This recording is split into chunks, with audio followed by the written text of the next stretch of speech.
Om Shanti.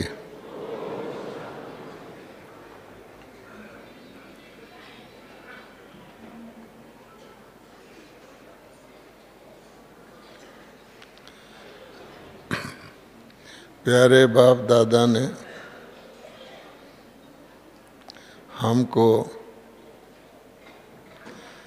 Adopt करके गोद के बच्चे सर्वश्रेष्ठ पावन ब्राह्मण बनाया है। प्यारे बाबा का ये ब्राह्मण परिवार सारे विश्व में और सारे कल्प में हाईएस्ट भी है और होलीएस्ट भी है। बाबा कहते हैं, आप बच्चों के नाम पर जो आज नामधारी ब्राह्मण हैं, वो भी बच्चों की हाईएस्ट और होलीएस्ट स्थिति को प्रकट करते हैं, उसका यादगार है। ब्राह्मणों को चोटी दिखाई जाती है। चोटी हाईएस्ट ऊंचे से ऊंचा स्थान है। जैसे हमारे प्यारे बाबा ऊंचे से ऊंचे स्थान पर हैं, तो बाबा के बच्चे भी ऊंचे से ऊंचे स्थान अर्थात स्थिति पर हैं। फिर आज भी कोई शुभ कार्य करना होता है, कोई विशेष कार्य करना होता है, तो ब्राह्मण द्वारा ही कराया जाता है। उन बाबा के होली बच्चे ब्राह्मणों की यादगार में आज का ब्राह्मण भी कोई जन्मदिन हो, कोई गृह प्रवेश हो, किसी का शरीर छूट जाए, कोई भी कार्य हो, तो ब्राह्मण को बुलाते हैं। उनका जीविका ही इससे चलती है। तो बाबा कहते हैं, ऐसे श्रेष्ठ होलीएस्ट और हाईएस्ट ब्राह्मण बच्चों का भविष्य का, आगे का हमारा क्या इससे भी ऊंचा स्थान है। तो इसलिए हम याद करते हैं अपने ब्रह्मा बाबा को। तो ब्रह्मा बाबा ने इस साकार सृष्टि पर अपने शरीर रूपी रथ को तथा तन मन धन सब कुछ शिव बाबा के आगे समर्पित किया। तो काफ़ी समय तक साकार लोक में, इस दुनिया में ब्रह्मा बाबा के द्वारा शिव बाबा हम साकार शरीरधारी बच्चों को गोद में लेकर ब्राह्मण बनाकर इस ब्राह्मण परिवार की वृद्धि करते रहे। उसके बाद दो कारणों से ब्रह्मा बाबा ने सूक्ष्म शरीर धारण किया, अर्थात अव्यक्त फरिश्ता रूप धारण किया। एक तो ये कि इस लोक में भी बाबा संकल्प, श्वास, हर प्रकार से दधीची ऋषि की तरह अपनी हड्डी हड्डी दे करके यहाँ तपस्या करते रहे। फिर बाबा ने सोचा कि सारे विश्व का कल्याण करना है, तो शरीर में रहकर फिर भी शरीर के बंधन होते हैं, शरीर को कुछ ना कुछ टाइम देना पड़ता है। तो क्यों ना अव्यक्त रूप से, जिसमें आप जानते हैं अव्यक्त लोक में दिन रात नहीं होता, कोई भी बंधन नहीं होता, फरिश्ता फ्री होता है, तो उस रूप को धारण किया ताकि सेवा की स्पीड फुल स्पीड करी जा सके।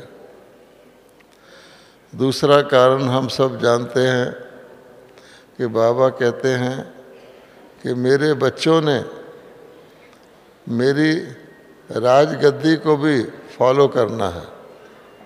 पहले श्री लक्ष्मी नारायण के बाद दूसरे श्री लक्ष्मी नारायण आएंगे, तीसरे आएंगे, तो बच्चों को भी कारोबार, जब बच्चे बड़े हो जाते हैं तो उनको कारोबार सौंप दिया जाता है वानप्रस्थी होकर। वो रस्म भी यहीं से निकली है। तो अपने बच्चों को आगे यज्ञ को चलाने के लिए स्वयं बैकबोन बनकर,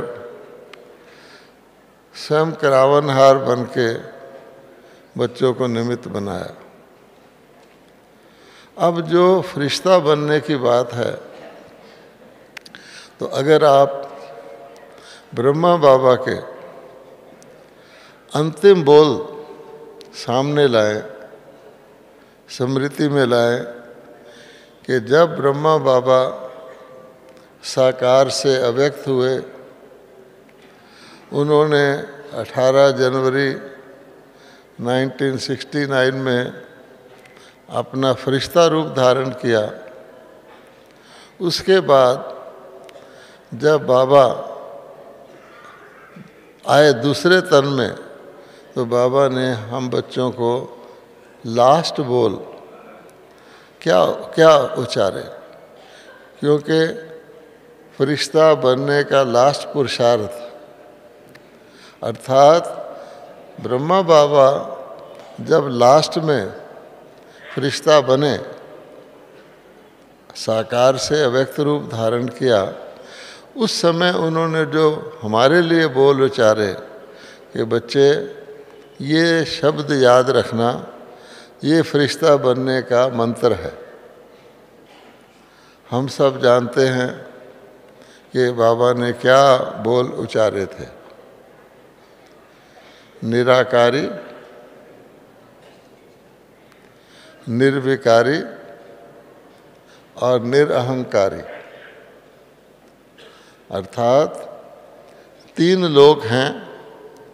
हमने तीनों लोकों की तैयारी में क्या करना है कि अपने स्वीट साइलेंस होम के लिए हमें अपने निराकारी रूप को धारण करना है, निराकारी रूप को इमर्ज करना है और निराकारी रूप में रहने का अभ्यास करना है। जो सूक्ष्म लोक है, फरिश्ताओं की दुनिया है, जहाँ अब हमारे बाबा हैं, उस लोक के लिए बाबा ने क्या कहा? उस लोक के लिए बाबा ने कहा कि निर्विकारी बनना है, क्योंकि निर्विकारी बने बगैर हम फरिश्ता नहीं बन सकते। इसलिए ब्राह्मणों को वैसे भी पावन जीवन बनने का लक्ष्य दिया जाता है। जब हम पूर्णतः पावन बन जाएंगे तो हम फरिश्ता लोक में जा सकते हैं। अब आप देखिए, फरिश्ता लोक के अंदर हड्डी मांस का शरीर तो होता ही नहीं, और हाँ, फरिश्ता बिल्कुल हल्का होता है। अगर किसी को इस लोक में मान लो ब्लड प्रेशर की बीमारी है, इस लोक में किसी को शुगर की बीमारी है, जब वो फरिश्ता बन जाएगा तो वहाँ वो बीमारी रहेगी? जब शरीर ही नहीं रहेगा, अव्यक्त शरीर होगा, तो ना तो ब्लड प्रेशर रहेगा, ना उसको शुगर की बीमारी रहेगी। इसी प्रकार से इस लोक में साकार रूप में किसी के अंदर ईर्ष्या है, किसी के अंदर द्वेष है, कोई कमी कमज़ोरी है, गुस्सा आ जाता है, सहन शक्ति नहीं है, परख शक्ति नहीं है, जितनी भी शक्तियां हैं सामना करने की शक्ति की कमी है, निर्णय ठीक तरह नहीं ले सकता है, तो फरिश्ता लोक में क्या होगा? फरिश्ता लोक में तो ऐसी कोई बात होती नहीं। यहाँ आपको कोई कहे मिठाई खा लो, तो कई भाई बहन कह देते हैं कि नहीं, भारी चीज़ है, हम नहीं खाएंगे। फरिश्ता लोक में आप जितनी मर्जी मिठाई खा लो, आपको कोई असर होने वाला नहीं है। तो ऐसा फरिश्ता लोक में वो रूप धारण करने के लिए कई भाई बहन सोचते हैं कि फरिश्ता रूप कैसा होता है। वो तो आप सब ने कभी ना कभी टोटल फरिश्ता रूप, अशरीरी रूप, कर्मातीत अवस्था या विदेही अवस्था का ज़रूर अनुभव किया होगा। 18 जनवरी के दिन या किसी भी विशेष दिन आप विशेष योग करते हैं, भट्टी करते हैं, तो आपको इसका अनुभव ज़रूर हुआ होगा कि आपको शरीर होते हुए भी शरीर महसूस नहीं होता। लेकिन और आसानी से अपने फरिश्ता रूप को समझने के लिए आप ये सोचो, आपको सपन तो आता है ना रात को। जिसको कभी ना कभी रात को सपना आता है वो हाथ उठाओ। सपना आता है ना? आप माताओं को भी आता है सपना? ठीक है। अब आप देखो सपने की अवस्था में क्या होता है। शरीर तो आपका लेटा हुआ होता है, सोने की अवस्था में होता है, लेकिन जो आपका दूसरा शरीर है, जिसको हम आकारी शरीर कहते हैं, वो सारा सपना देख रहा होता है, चल फिर रहा होता है, भाग दौड़ कर रहा होता है। उसको पूरी की पूरी अनुभूति होती है। कहीं गिरता है तो भय की फीलिंग आती है, कोई उसके पीछे दौड़ता है तो वो फीलिंग आती है। तो जिस प्रकार से हमको सपने की अवस्था में शरीर है, लेकिन शरीर से अलग होकर आपका मन सपना देखता है, इसी प्रकार से आप फरिश्ता रूप में शरीर यहाँ ही है, लेकिन यहाँ से अलग होकर के अलग अनुभूति करते हैं। यहाँ बैठे बैठे भी मान लीजिए अभी हम सब डायमंड हॉल में बैठे हैं, हमको पता है कि यहाँ बैठे हैं, फिर भी कितना समय हम सचमुच यहाँ बैठे रहते हैं। शरीर तो यहाँ बैठा रहता है, लेकिन आपका मन कहाँ का कहाँ चले जाता है। तो शरीर तो यहाँ है, पर आप अनुभूति क्या करते हैं? क्या आप क्लास सुन रहे होते हैं? कान तो खुले हैं, कानों का कोई दरवाज़ा नहीं होता, तो कान में आवाज़ पड़ भी रही है, लेकिन मन से अगर आप कहीं और हैं, आप अपने कमरे में चले गए हैं, अरे मेरे पैसे भूल गए थे, आप अपने वापसी के टिकट रिजर्वेशन की सोच रहे हैं, कुछ भी सोच रहे हैं, तो वास्तव में आप वहाँ हैं। शरीर यहाँ है, आप वहाँ हैं। इसका अर्थ क्या हुआ कि आपका मन जो है, जहाँ पर आपका मन है वहीं आप हैं। हमारा गीत भी है।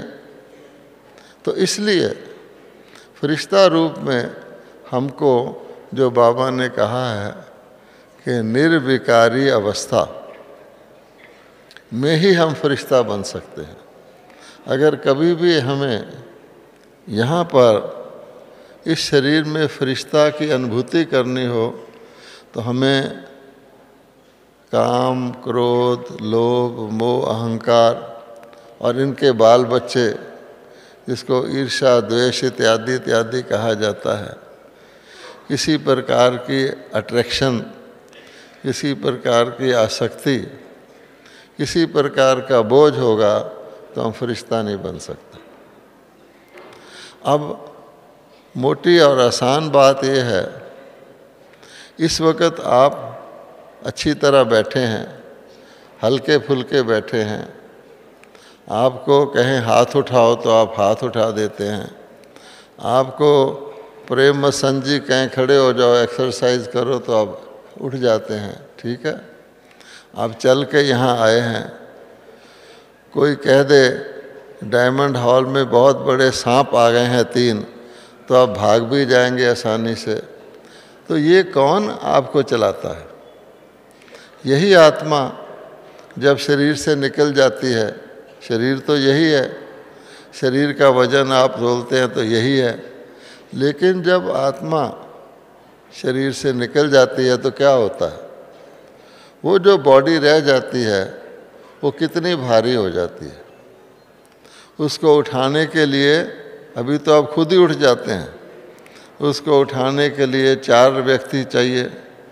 अब वो भी थोड़ी देर के बाद थक जाते हैं कि अब दूसरा कोई कंधा लगाए। तो इसलिए हल्का कौन करता है शरीर को? आत्मा। अर्थ ये हुआ कि आत्मा हल्की चीज़ है, क्योंकि आत्मा का कोई वजन नहीं होता। साइंस में भी पढ़ाते हैं, a point has no height, no weight, no length, no breadth, कि एक जो बिंदु होता है उसकी ना लंबाई होती है, ना चौड़ाई होती है, ना ऊंचाई होती है, बिंदु बिंदु ही होता है। और ये तो चैतन्य बिंदु है।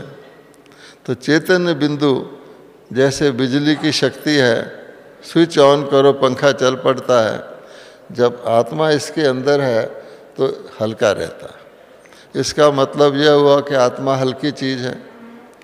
फिर आत्मा को भारी कौन करता? आपका मन अगर भारी हो जाए तो आत्मा भारी हो जाती है, आपका मन हल्का हो जाए तो आत्मा हल्की हो जाती है।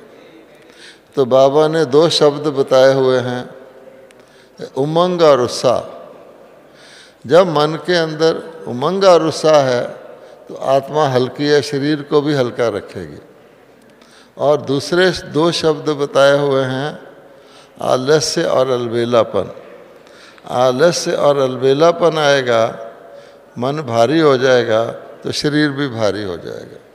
इसलिए बाबा ने कहा हुआ है कि ब्राह्मण का जीवन का प्राण है उमंग और उत्साह। हमारा गीत भी है, उमंगों के पंख लगाते चलो, उड़ते चलो, उड़ाते चलो।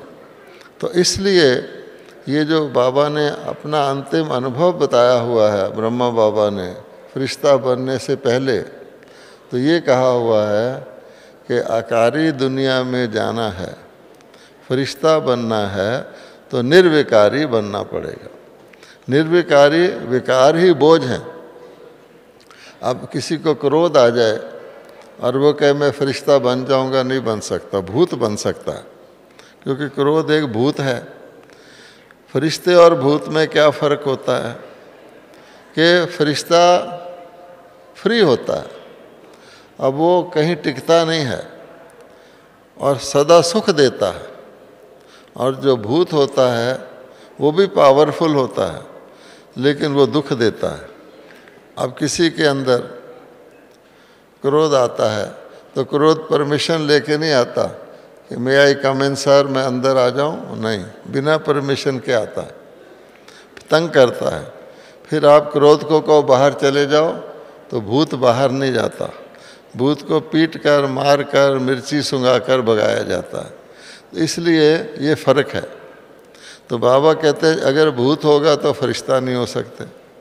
और भूत जो हैं वो भूतों का सबसे बड़ा पिंजरा ये शरीर है, जिसको कहा जाता है पंच भौतिक शरीर, पंच महाभूतों का बना हुआ शरीर, अर्थात पृथ्वी, जल, अग्नि, वायु, आकाश का बना हुआ शरीर।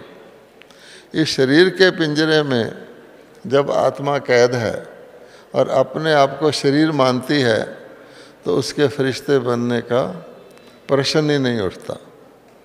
अब एक बात और सोचने की है कि बाबा ने कहा निराकारी अर्थात बिंदु रूप साइलेंट परम धाम के निवासी। बाबा ने कहा निर्विकारी अर्थात सूक्ष्म लोक के सूक्ष्म शरीरधारी फरिश्ता रूप वाले। लेकिन फिर बाबा ने निरअहंकारी कैसे कहा? साकार लोक के लिए बाबा ने कहा यहाँ पर बच्चों को निरअहंकारी होके रहना है। अगर निरअहंकारी होंगे तभी निर्विकारी बन सकेंगे और तभी निराकारी बन सकेंगे। सोचने की बात यह है कि 5 विकारों में भी तो अहंकार आता है कि नहीं आता? काम, क्रोध, लोभ, मोह, अहंकार। तो जब फरिश्ता बन गए, निरअहंकारी बन गए, तो फिर यहाँ बाबा ने विशेष कहा कि साकार लोक में निरअहंकारी होके रहना है। निराकारी, निर्विकारी, जिसमें भी अहंकार है, और फिर अलग से बाबा ने कहा निरअहंकारी। ये बहुत इम्पोर्टेंट चीज़ है। किस चीज़ का अहंकार? तो बाबा कहते हैं कि फर्स्ट सबसे पहला जो अभिमान है, जिससे सारे अभिमान पैदा होते हैं, बल्कि सारे विकार पैदा होते हैं, वो है देह, शरीर। तो हमेशा बाबा कहते हैं देह और देह के संबंधों को पहले बाबा देह कहते हैं। तो अगर आप देखेंगे फरिश्ता लोक में आपके देह के संबंध रहते हैं? रहते ही नहीं, क्योंकि देह ही नहीं रहता।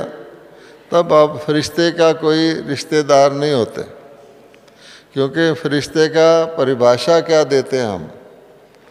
फरिश्ता वो है जिसका नहीं कोई फर्श से रिश्ता, नहीं कोई फर्श से रिश्ता, वो फरिश्ता है। तो फिर उसका रिश्ता कहाँ है? तो बाबा कहते हैं अब तक हम ये कहते आए जिसका नहीं फर्श से रिश्ता वो फरिश्ता। अब हमें इसमें ऐड करना है। ऐड क्या करना है? कि जिसका सब रिश्ता बाप से वो फरिश्ता। फरिश्ता कौन? जिसके सब रिश्ते बाप से। तो बाप से जुटेंगे तो यहाँ से छूट जाएंगे। हम गीत क्या गाते हैं? हम गीत क्या गाते हैं? मेरा तो कौन? मेरा तो शिव बाबा एक। ठीक है, इसका मतलब क्या हुआ कि मेरे सब रिश्ते शिव बाबा के साथ हैं। अर्थात जो यादगार बाबा के सारे संगम युग के ज्ञान का यादगार पुस्तक भगवत गीता है, उसके बाहर शुरू में लिखा हुआ तुमेव माता पिता तुमेव तमेव बंधु सखा तमेव विद्या द्रवणम तमेव सर्वम मम देव देव। अर्थात माता पिता बंधु सखा स्वामी सब तुम ही हो। इसका अर्थ यही निकला कि सारे रिश्ते बाबा से। तो फिर दूसरा ना कोई। तो क्या मेरा अगर शिव बाबा पिता है तो दूसरा पिता कोई होगा? नहीं, क्योंकि आत्मा का पिता है, बाकी तो शरीर का है। तो वो अहंकारी में आ जाएगा, देह में आ जाएगा। मेरा माता, हम कहते हैं शिव बाबा पिता है, ब्रह्मा बाबा माता है, दोनों मिलके मात पिता है। आत्मा के रूप से बाप दादा हैं। तो माता पिता बंधु सखा सारे रिश्ते बाबा के साथ हैं। तो इसको कहते हैं निरअहंकारी। जब देह ही नहीं रही तो फिर देह का मकान, देह का सेंटर, देह का मोटर कार, देह का ये, देह का वो तो नहीं रहेगा ना। इसलिए बाबा कहते हैं अगर फरिश्ता बनना है तो पहली बात क्या है कि फरिश्ता अर्थात जिसके सब रिश्ते बाप से हैं, बाकी कारोबार चलाने के लिए हैं। जैसे युगल कहते हैं ना, शारीरिक रूप से दुनिया वालों को कहेंगे ये युगल है, ये इसका पति है, ये इसकी पत्नी है। आगे तो धर्म पति धर्म पत्नी कहते थे, अब धर्म तो हट गया, पति पत्नी है। लेकिन आत्मा के रूप से हम देखते हैं कि हम सब आत्मा भाई भाई हैं, शरीर के रूप से भाई बहन हैं। और उस रूप से लाखों बीके युगल चलते हैं, क्योंकि बीके युगल अर्थात ब्रह्मा कुमार और वो ब्रह्मा कुमारी। दुनिया के अंदर एक बारी अगर कुमारी भी शादी कर ले तो दोबारा कुमारी नहीं बन सकती। लेकिन बाबा ने शादी की हुई युगलों को भी कुमारी बना दिया, ब्रह्मा कुमारी। तो देखो वंडर है ना बाबा का। तो इसलिए बाबा कहते हैं कि सारा रूहानी खेल है। आप मुरली के, आज की मुरली के भी पहली पहली लाइन पढ़ेंगे तो क्या होगा। और रोज़ बाबा मुरली में कहता है रूहानी बाप रूहानी बच्चों को रूह रिहान कर रहे हैं, रूहानी बाप की रूहानी बच्चों को नमस्ते। अर्थात ये हमारा सारा कुछ रूहानी है। और रूह के साथ जो शरीर जुड़ गया है, और शरीर भी सतयुग में भी था, लेकिन शरीर में जो विकार जुड़ गए हैं इस और देह भान आ गया है, अर्थात उल्टा हो गया। हम अपने आप को ही आत्मा की बजाय शरीर मानने लग गए, मेरे को मैं कहने लग गए और मैं को गायब कर दिया। आजकल किसी से भी पूछो दुनिया में आपका नाम क्या है, तो शरीर का नाम बताएगा। आपके पिताजी का क्या नाम है, शरीर का नाम बताएगा। आपका एड्रेस क्या है, शरीर का एड्रेस बताएगा। आप कौन हैं, मैं इंजीनियर हूँ, बैरिस्टर हूँ, डॉक्टर हूँ, शरीर का बताएगा। आपके पास धन कितना है तो बैंक का बैलेंस बता देगा। तो सारा कुछ तो शरीर का है ना। तो उसको बेचारे को जो आत्मा का धन है उसका तो ज्ञान ही नहीं है, आत्मा की जो शक्तियाँ उसका भी ज्ञान नहीं है। तो उल्टा होने से कोई अपने आप को ड्राइवर की बजाय मोटर मानना शुरू कर दे और मोटर को ध्यान रखे और आत्मा का ध्यान ना रखे तो क्या होगा, एक्सीडेंट ही एक्सीडेंट होगा। तो लाइफ में रोज़ एक्सीडेंट हो रहे हैं, तनाव बढ़ रहा है। इसलिए बाबा कहता है फरिश्ता रूप। तो फरिश्ता रूप ब्राह्मण रूप में रहते हुए हमें फरिश्ता बनना। ये नहीं सोचना कि एक दिन आएगा कि हम बस ब्राह्मण से फरिश्ता बन जाएंगे शरीर छोड़कर। नहीं, जैसे कई सोचते हैं बड़ा अच्छा है सतयुग आए, बड़ी अच्छी बात है, सब दुख दूर हो जाएंगे। अरे सतयुग तो आएगा, पर तुम उस सतयुग में होगे क्या, देखने की बात तो ये है ना। तो मुझे तो तैयारी करनी है। मैं अगर देवताओं के संस्कार धारण करूँगा, अपने अंदर प्रेम स्वरूप बनूँगा, शांति स्वरूप बनूँगा, सुख स्वरूप बनूँगा, तब मैं सतयुग में जाऊँगा ना। नहीं तो सतयुग की आबादी तो बहुत थोड़ी है। आज बाबा ने मुरली में बहुत अच्छी बात हम बच्चों को तसल्ली दी कि जो भी मेरे बच्चे हैं स्वर्ग में ज़रूर आएंगे, यानी स्वर्ग लोक में ज़रूर आएंगे, सतयुग में ज़रूर आएंगे। मेरे बच्चों के अलावा और कोई सतयुग में नहीं आ सकता। अब देखो इस समय दुनिया की आबादी 800 करोड़ है। अब बाबा के बच्चे कितने हैं, 10-12 लाख होंगे। तो बाबा कहते हैं कि अभी भी अगर सतयुग आना हो तो उसमें कौन आएगा?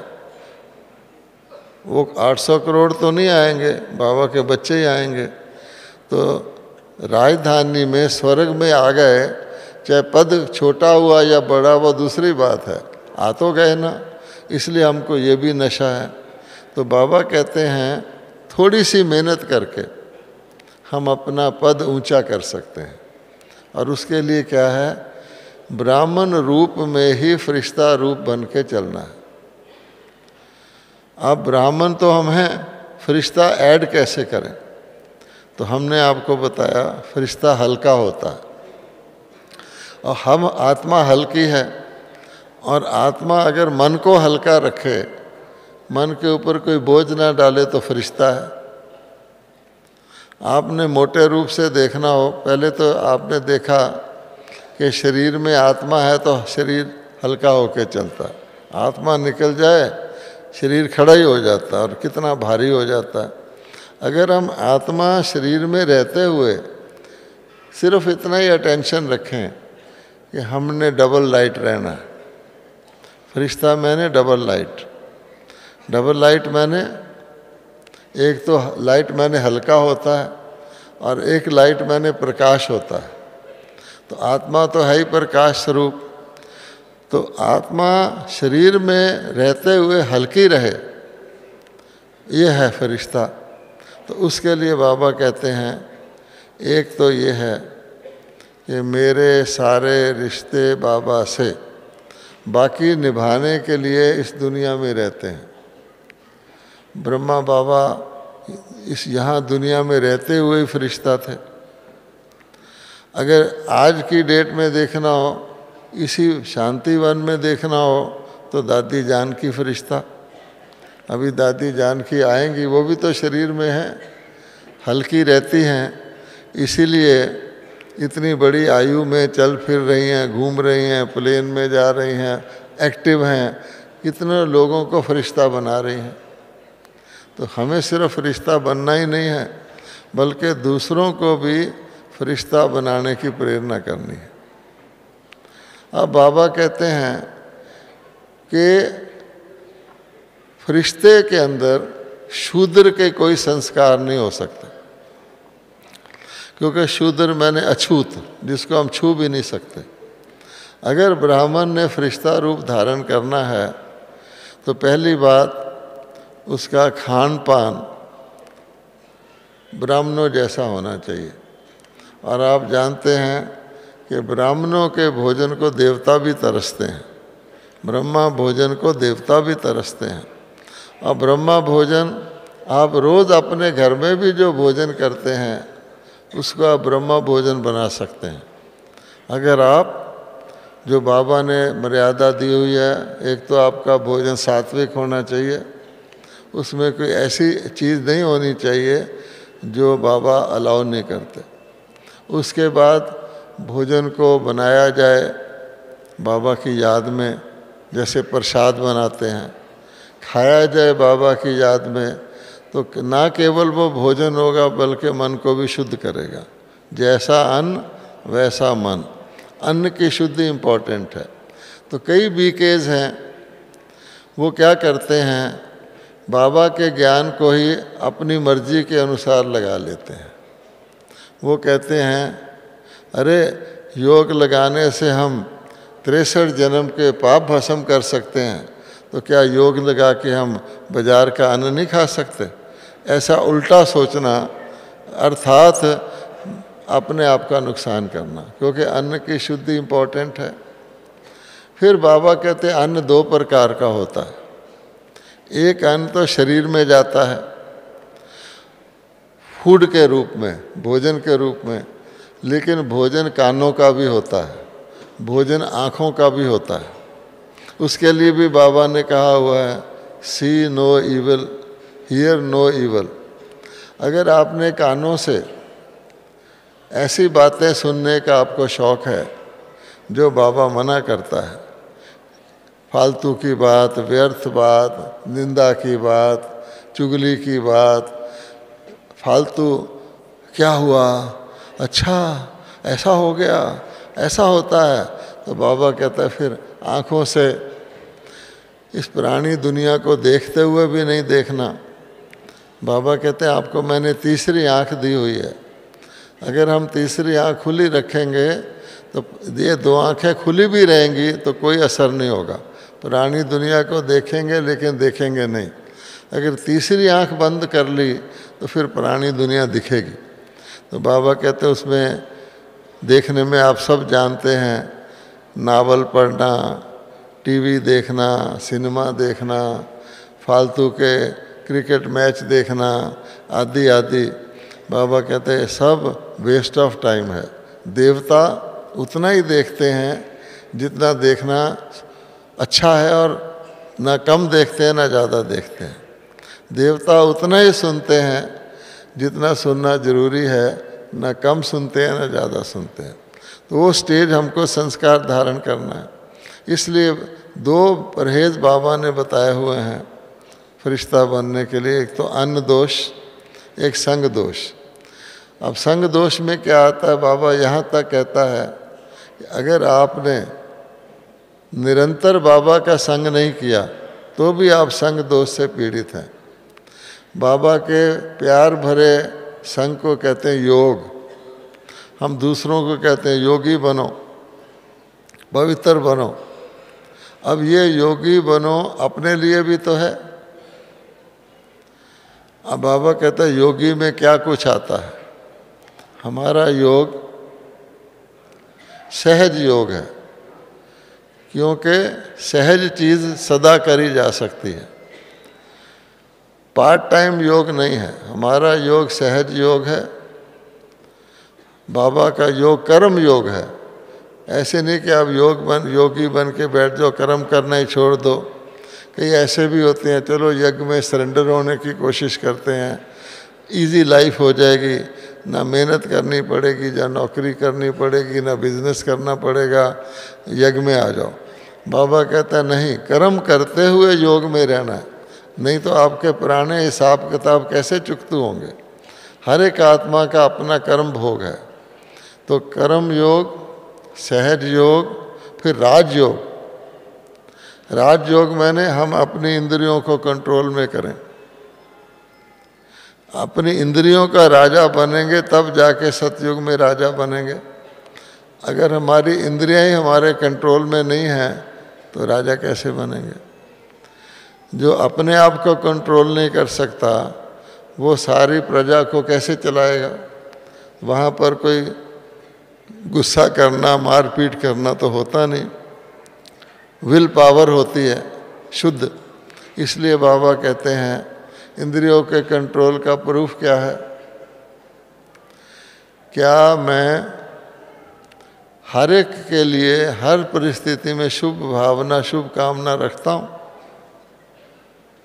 क्योंकि सतयुग में शुभ ही शुभ होता है। तो अगर मैं अभी से शुभ शुभ नहीं सोचूंगा तो मैं फरिश्ता भी नहीं बन सकता। फरिश्ता हमेशा भला करने वाला होता है।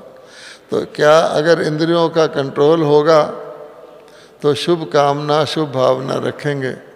अगर इंद्रियों के अंदर, मन के अंदर खाने पीने की अशुद्धि है, संकल्पों की अशुद्धि है, विचारों की अशुद्धि है, तो फिर शुभ भावना, शुभ कामना सबके लिए नहीं रखेंगे, किसी किसी के लिए रखेंगे, बाकियों के लिए नहीं रखेंगे। बाबा कहते हैं फरिश्ता जो होता है वो सारे विश्व का कल्याण करता है। एक दो का कल्याण या 1000-2000 का कल्याण नहीं करता। धर्म स्थापक भी सिर्फ अपने धर्म वालों के लिए होते हैं, लेकिन फरिश्ते जैसे ब्रह्मा बाबा सारी दुनिया की सभी आत्माओं का कल्याण सोचता है। आपको पता है एक बार कोई भाई सांप पकड़ के ले आया मधुबन में और उसको बोतल में डाल दिया। 1-2 दिन बाद सांप जैसे मरा सा हो जाता है, लेटा हुआ पड़ा था। तो बाबा ने कहा बच्चा उदास हो गया, इसको जंगल में छोड़ा। तो बाबा सांप को भी बच्चा कहता था। अब आप सोचो इतना प्यार, इतना भाव रचेता के रूप में। तो हम अगर बच्चे को सांप कहना शुरू कर दें तो फिर क्या होगा, उल्टा हो गया कि नहीं हो गया। इसलिए बाबा कहते हैं शुभ भावना, शुभ कामना के लिए, विश्व कल्याण के लिए हमको तैयार होना है। अब विश्व कल्याण के लिए बाबा ने बताया हुआ है, एक तो हमारा कोई भी मन के अंदर भी किसी भी प्रकार का आकर्षण पुरानी दुनिया के लिए नहीं होना चाहिए।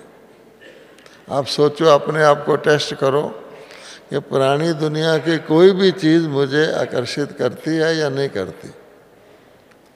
अब हम आपसे एक प्रश्न पूछते हैं, क्या स्वर्ग में, गौर से सुनना, क्या स्वर्ग में कोई खराब चीज़ हो सकती है? जो कहते हैं कि स्वर्ग में कोई चीज़ जरा भी खराब नहीं हो सकती क्योंकि वो स्वर्ग है, ज़रा हाथ उठाइए। स्वर्ग में खराब चीज़ नहीं हो सकती, हाथ उठाइए। नहीं हो सकती ना, पक्का? अच्छा, ठीक है।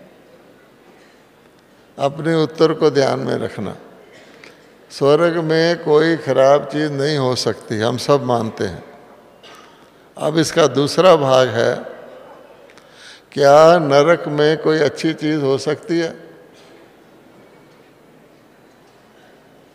हो सकती है या नहीं? अब देखो, अगर कोई आत्मा आज भी इस दुनिया में किसी ना किसी चीज़ को अच्छा मान ले तो क्या हुआ, धोखे में आ गया कि नहीं आ गया? उसके आकर्षण में आ जाएगा कि ये मकान बहुत अच्छा है, कितना शानदार पत्थर लगा हुआ है इसके ऊपर। अब बाबा कहते हैं पत्थर बुद्धि तो मकान में पत्थर ही लगाएंगे,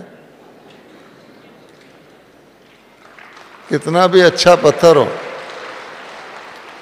जैसे सांप तो सांप होता है, कई सांपों के ऊपर बड़ा अच्छा डिज़ाइन बना हुआ होता है, क्या ये डिज़ाइन बहुत अच्छा है तो सांप।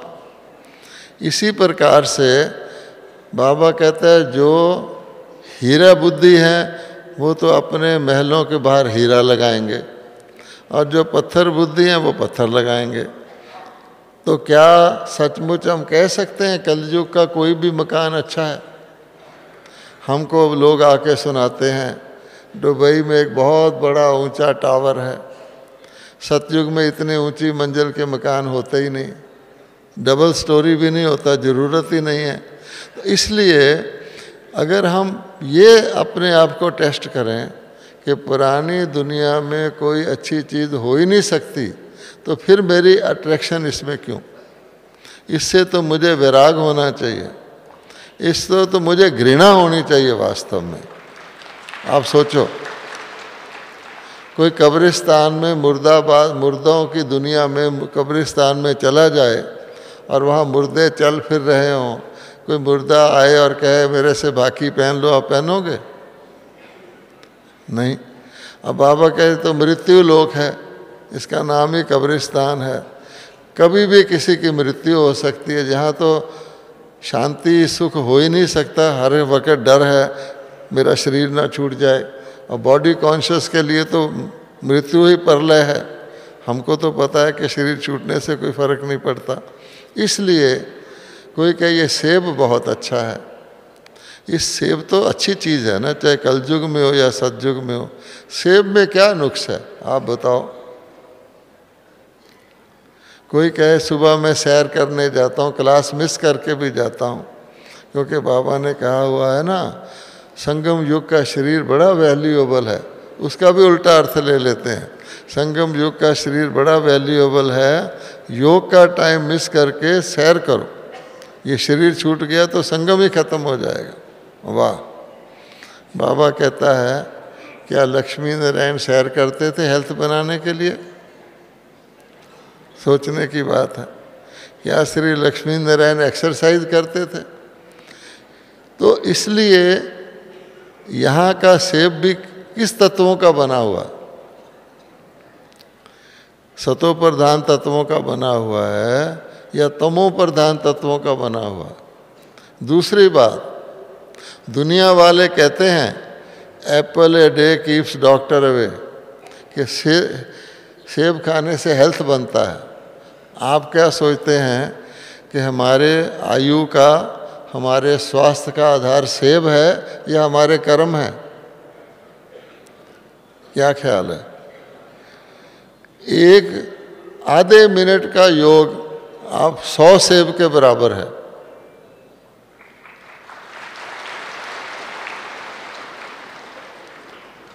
जब मैं नया नया ज्ञान में आया था तो मैं बादाम खाया करता था कि बादाम बड़ी अच्छी चीज़ है, बादाम भिगो के खाना है। और जब बादाम खाने लगता था तो अपने कमरे का कुंडा लगा लेता था ताकि किसी को लगे ना कि भाई जी बादाम खा रहे हैं। अब एक दिन क्या हुआ, किसी ने आके मेरा कुंडा खटखटाया और बादाम मेरे मुंह में थे। उसने दूसरी बारी खटखटाया तो मुझे खोलना पड़ा, तो मैं बादाम खाता खाता उससे बात कर रहा था। तो जो मैं छुपाना चाहता था वो मेरे से नहीं छुपा।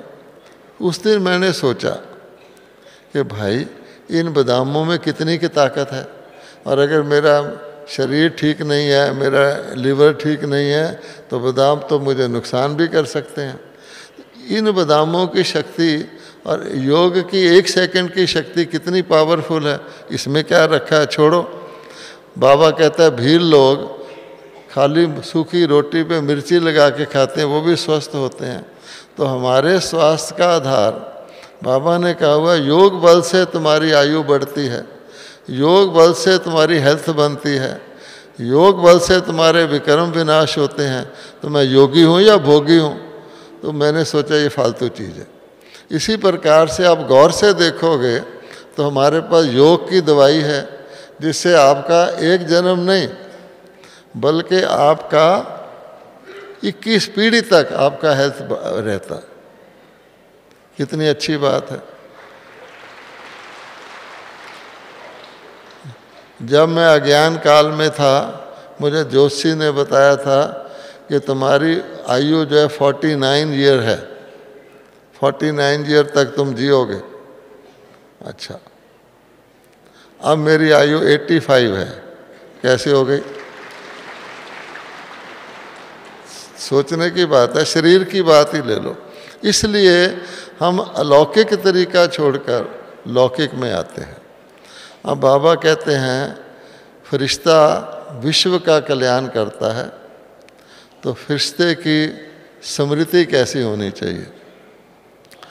फरिश्ते की स्मृति से दूसरों में ताकत आ जाए, समर्थी आ जाए। जैसे बाबा हमें कहता है तुम अपनी श्रेष्ठ पावरफुल स्मृति रखोगे तो तुम्हारे अंदर समर्थी आएगी, तो फरिश्ते की स्मृति से दूसरे को समर्थी आ जाए। फरिश्ते की वृत्ति से वायुमंडल पावरफुल हो जाए और पावन हो जाए। वृत्ति से वायुमंडल बनता है, तो वृत्ति तो आपके मन के अंदर ही है, स्मृति भी आपके मन के अंदर ही है। दृष्टि से बाबा कहता है दूसरों को आत्मा का साक्षात्कार हो जाए, बाबा का साक्षात्कार हो जाए, जिसको कहते हैं नज़र से निहाल। फिर बाबा कहता है कृति से आप ऐसे कर्म करो जिससे क्या हो कि दूसरे के अंदर हिम्मत आ जाए श्रेष्ठ कर्म करने की। अब देखो, है बड़ी सूक्ष्म बात। आप कहेंगे कैसे आ जाए? अगर आप मंदिर की मूर्ति के आगे जाके खड़े होते हो तो मूर्ति तो जड़ है ना, मूर्ति कोई चेतन देवता तो नहीं खड़ा है, लेकिन जड़ मूर्ति है। आप गौर से देखोगे कि जब लोग भगत मूर्ति के दर्शन करने जाते हैं तो दर्शन करते समय आंखें बंद कर लेते हैं। अब सोचो कि दर्शन आंखें खोल के होते हैं या आंखें बंद करके? लेकिन वो आंखें बंद क्यों करते हैं? कि उसके जो गुण हैं उसको याद करते हैं। जैसे किसी ने गांधी की मूर्ति देखी तो गांधी की लाइफ याद आएगी ना। अच्छा, तो उसकी मूर्ति को देखने से, उसके समीप जाने से उनको फीलिंग आती है, वाइब्रेशन आता है। इसी प्रकार से हमें भी जो हम अपनी वृत्ति धारण करते हैं विश्व कल्याण के लिए, हमारा वाइब्रेशन फैलता है। और बाबा कहते हैं इस वाइब्रेशन फैलने से ही विश्व के खराब वाइब्रेशन खत्म हो जाते हैं। अकेले ब्रह्मा बाबा ने वाइब्रेशन फैला फैला के इतना बड़ा ब्राह्मण परिवार लाखों का रच लिया कि नहीं रच लिया। बाबा ने बच्चों से किया, बच्चों ने आगे किया। तो ये अभ्यास हमको करना है। अब रह गई अंतिम की बात। अंतिम समय, ब्रह्मा बाबा के अंतिम समय तो हमने देखा। अंत के समय क्या होगा? बाबा कहते हैं दुनिया तमो प्रधान होती जा रही, होती जा रही, होती जा रही। अंत के समय हमारी बुद्धि को बहुत सारी चीज़ें खींचेगी, अनेक संकल्प आएंगे, उसका विस्तार होगा। और हमें उस समय सारे विस्तार को समेटकर एक संकल्प करना होगा कि मैं अब घर जा रहा हूँ। अब इस विस्तार को सार में करने के लिए ब्रेक पावरफुल चाहिए। अगर आपने ब्रेक नहीं लगा पाए या अचानक ब्रेक लगाई, किसी तेज़ चलते हुए गाड़ी को अचानक ब्रेक लगाओ तो उलट जाती है। वो अभ्यास हमें करना है।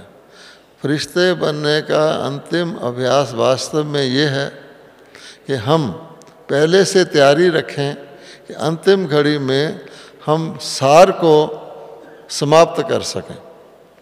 ये है असली बात। और इसके लिए बाबा ने हमको तरीका बताया है कि पहले से ही अपने मन को जहाँ लगाना चाहो वहाँ लगा सको, अपनी मर्जी से। जितना समय लगाना चाहो वहाँ लगा सको, फिर उसको वापस भी ला सको। अभिमन्यु की कहानी सुनाते हैं कि अभिमन्यु का नाम है अभिमान का। वो चक्रव्यूह के अंदर एंटर होना तो जानता था, उसको बाहर आने का रास्ता नहीं आता था। इसी प्रकार से हम किसी जगह हमारा मन टिक तो जाए, फिर हटे ना, तो ये फिर आपकी ब्रेक स्ट्रांग नहीं है। तो ये हमको अभ्यास करने के लिए बाबा ने ये 5 धाम की यात्रा बताई हुई है कि धीरे धीरे अपने मन को थोड़े समय के लिए परम धाम ले जाओ, जहाँ हमको अवश्य जाना है। थोड़े समय के लिए सूक्ष्म लोक में ले जाओ, जहाँ हमारा सारा कारोबार चलता है। बाबा से हमको मिलना हो तो भी सूक्ष्म लोक में जाते हैं। सारी ब्राह्मण परिवार की मशीनरी सूक्ष्म लोक से चल रही है। सूक्ष्म लोक होता ही संगम युग पर है, उसके ना आगे ना पीछे। फिर अपने मन को ब्राह्मण रूप में ले आओ संगम युग पर। कह रहे वाह, क्या हमारे को बाबा ने बनाया है, कितना भाग्यशाली बनाया है। इतना भाग्यशाली बनाया है कि पद्मा पदम जिसकी गिनती नहीं होती, अनगिनत भाग्यशाली बनाया है। फिर बाबा कहता है जो आने वाला आपका देवता स्वरूप है उसको भी इमर्ज करो। तो हम अपने आप मन को इसमें बिजी रखेंगे तो आपका व्यर्थ भी नहीं होगा, आपका नेगेटिव भी नहीं होगा, और आप तैयारी कर रहे हैं अपने मन को कंट्रोल में लाकर चलाने की।